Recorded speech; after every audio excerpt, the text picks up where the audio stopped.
Imagine a group of young army officers and exiled students who set out to save their empire from decline. Within a decade, that same group would drag it into a genocide, a world war, and total collapse. This is the story of the Young Turks, the men who promised freedom and delivered catastrophe.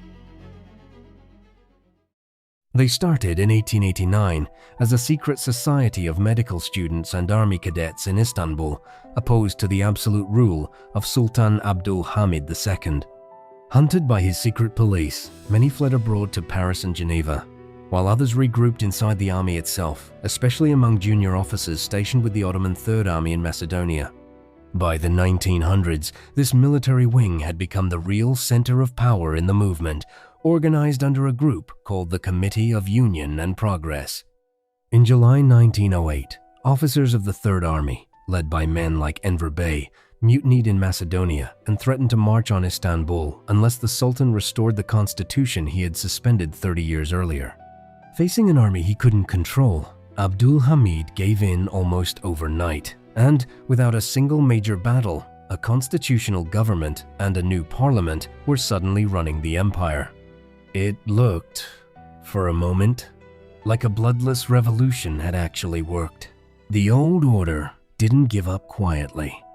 In April 1909, conservative and religious factions in Istanbul staged a counter-coup demanding a return to strict Islamic rule, and for several tense days, the revolution nearly unraveled.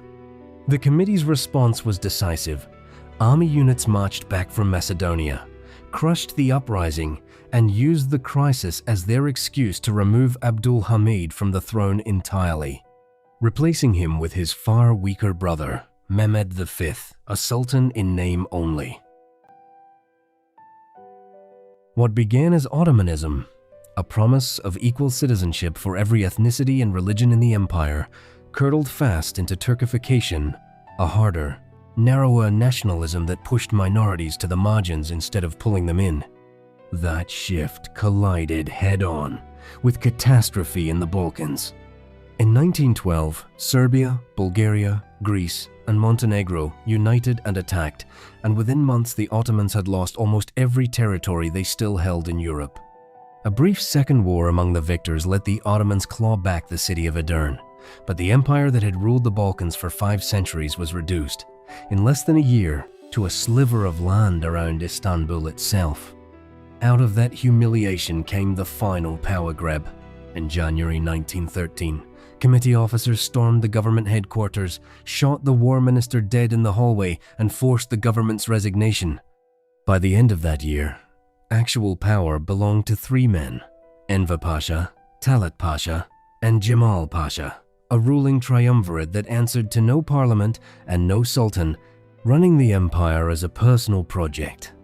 Enver, the most ambitious of the 3, pushed the empire straight toward war.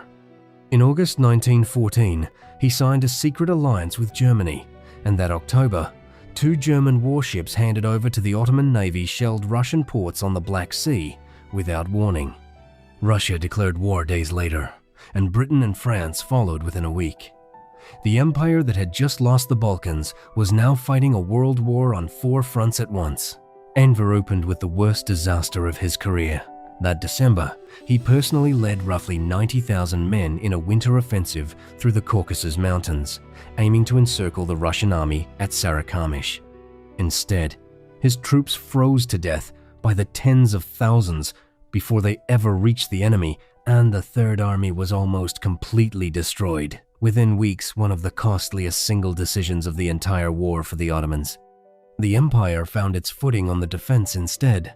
In April 1915, Britain, France, and troops from Australia and New Zealand landed at Gallipoli, trying to force open the Dardanelles and knock the Ottomans out of the war in one stroke. Ottoman forces, reinforced by German officers and led on the ground by a rising commander named Mustafa Kemal, held the cliffs for 8 brutal months. By the time the Allies evacuated in early 1916, both sides had suffered roughly 250,000 casualties each, and Gallipoli had become the empire's one unambiguous victory of the war. Everywhere else, the front lines moved against them. In Mesopotamia, a besieged British and Indian garrison at Kut surrendered in April 1916 in one of Britain's worst defeats of the war, but British forces regrouped and took Baghdad less than a year later. In the south, Sharif Hussein's Arab revolt, backed by British gold, weapons and officers, tore away Ottoman control of the Hijaz, while General Allenby's British army pushed up through Palestine, capturing Jerusalem by the end of 1917 and Damascus by October 1918. By the time the Ottomans signed an armistice on the 30th of October 1918, the empire had nothing left to fight with. While the war raged, the committee turned its Turkification ideology into mass violence. Starting in 1915, under cover of wartime security, the government carried out the systematic deportation and killing of the empire's Armenian population, a genocide that left over 1 million dead alongside brutal campaigns against Assyrian and Pontic Greek communities. By 1918, the empire had lost on every front, and the war ended in total defeat. Talat, Enver, and Jamal slipped out of Istanbul in secret aboard a German warship before dawn, fleeing the trial that was already waiting for them. It didn't save them. Talat was shot dead on a Berlin street in 1921 by an Armenian assassin. Jamal was killed in Tbilisi the following year.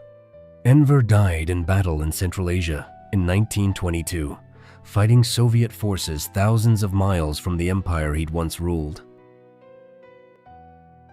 The Young Turks never got to see what came after them. The empire they'd fought to modernize was carved up by the victorious Allies within months of their flight, but the nationalism they'd unleashed didn't die with them. It resurfaced almost immediately in the war for independence that followed, and in the republic that rose from the empire's ruins, built by men who had once served under them.